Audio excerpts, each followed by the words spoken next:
Salut à toi, retour en mode parisien pour ceux qui aiment la météo et la géographie.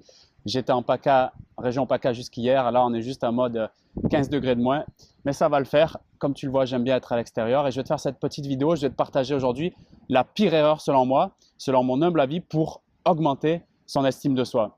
Mais avant tout, comment je définis l'estime de soi? L'estime de soi pour moi, c'est ce que je pense de moi, c'est le jugement par moi sur moi. C'est ce rapport entre ce que je suis et ce que j'aimerais être. C'est cette courbe qui évolue constamment vers le haut ou vers le bas en fonction des événements de la vie, en fonction de l'environnement, de mes fréquentations, en fonction de mes réussites, de mes échecs. Si tu veux, plus la différence entre ce que je pense être et ce que je souhaiterais être est importante, plus l'estime de soi se dégrade et faiblit. Ce qui résulte donc de difficultés à avancer, à grandir, à construire dans tous les domaines de la vie. Je peux te donner un exemple pour que ça soit plus clair. Imaginons, je souhaite devenir un don Juan, un grand séducteur, quelqu'un qui attire énormément les personnes du sexe opposé et même du même sexe, parce que le don Juan, c'est la personne qui a un fort désir de plaire, un fort besoin d'attention. Et imaginons en même temps que je pense être, ben voilà, clairement une grosse merde, quelqu'un de moche, d'inintéressant, qui n'a pas de conversation.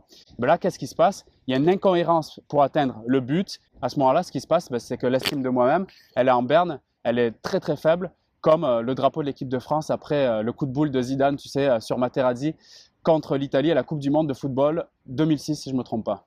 On veut tous avoir la cote auprès des autres et certains pour y arriver, certains d'entre nous, on est prêt à beaucoup de choses, on est prêt parfois même à tout pour y parvenir, pour augmenter donc cette valeur perçue aux yeux des autres, que ce soit de la famille, des amis, des futurs, des rencontres, ou bien des personnes qui travaillent avec nous, patrons, collègues ou quoi que ce soit. On est prêt à beaucoup de choses et moi je suis passé aussi par là et c'est pour ça que je voulais te le partager aujourd'hui.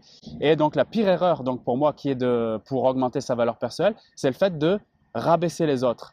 Souvent exécuté de manière automatique, eh bien, se définir par opposition à l'autre ou au groupe de l'autre, ben, c'est vraiment un moyen superficiel donc, pour gonfler l'estime de soi.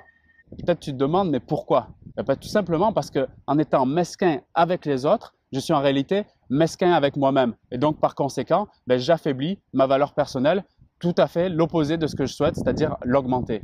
Pour te livrer une petite image peut-être un peu plus parlante, imaginez donc évoluer, imaginez grandir en rabaissant les autres. C'est comme essayer donc de faire des abdos en faisant du sport et en mangeant des glaces tous les soirs. C'est parfaitement inutile et inefficace. Le procédé un peu automatique et utilisé pour rabaisser les autres et pour essayer de faire gonfler son estime en même temps, c'est de céder à la simplification en balançant soit des stéréotypes péjoratifs ou bien encore des préjugés. C'est la manière la plus courante de tenter d'augmenter sa valeur en rabaissant celle des autres.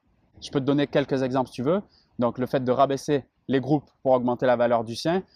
Disons, les Anglaises sont vulgaires, sous-entendu si c'est une Française qui parle, pour dire, ben voilà, nous on est plus glamour ou je sais pas quel autre terme qui est opposé à celui de vulgaire.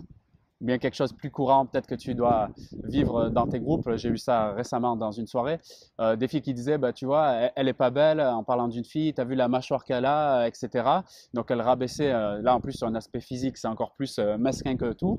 Et sous-entendu, ça voulait dire, ben, voilà, ben, moi je suis belle quand même, tu as vu, moi j'ai une belle mâchoire, j'ai un beau visage, j'ai un beau regard, etc. Donc ça c'est le côté métaverbal, c'est le sous-entendu du fait de rabaisser les autres. Donc en faisant ça, on essaye, donc tu as bien compris, d'augmenter notre cote. Et donc, c'est tout à fait contre-productif. Contre-productif parce que l'estime de soi, rappelle-toi bien ça, elle n'emporte jamais sur le respect d'autrui.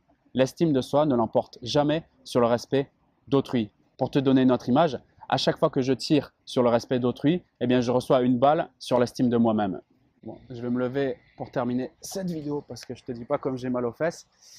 Et oui, ouais, peut-être là tu dois te demander, ben, c'est super, merci et tout Vincent, mais est-ce qu'il y a des solutions pour augmenter l'estime de soi? Ben, je te réponds oui, parce que c'est un grand pilier donc, de cette chaîne YouTube. Je vais un peu plus développer ce sujet parce que si tu veux augmenter, si tu veux améliorer la communication avec toi-même et avec les autres, donc avoir un meilleur relationnel, c'est des thématiques similaires sur cette chaîne, ben, il faut augmenter sa valeur personnelle, augmenter la valeur perçue qu'on a de soi-même et je vais t'aider à y parvenir. Donc, ben, j'avais déjà fait une vidéo, tu peux la retrouver là sur ce sujet et je vais en faire d'autres prochainement, certainement dans la semaine si tu regardes la vidéo là au moment de sa apparition pour te donner donc des méthodes pour augmenter la valeur que tu perçois de toi-même et donc la valeur que tu peux apporter aux autres. Autrement, ben, si tu veux améliorer tes communications avec les personnes que tu fréquentes ou avec les nouvelles rencontres, je t'invite à télécharger le guide des 25 façons d'enrichir tes conversations. Dans le premier lien, la description. Et ça te permettra d'aller beaucoup plus loin donc dans tes communications. Je te laisse avec ça et je te dis à très vite pour la prochaine vidéo. Salut!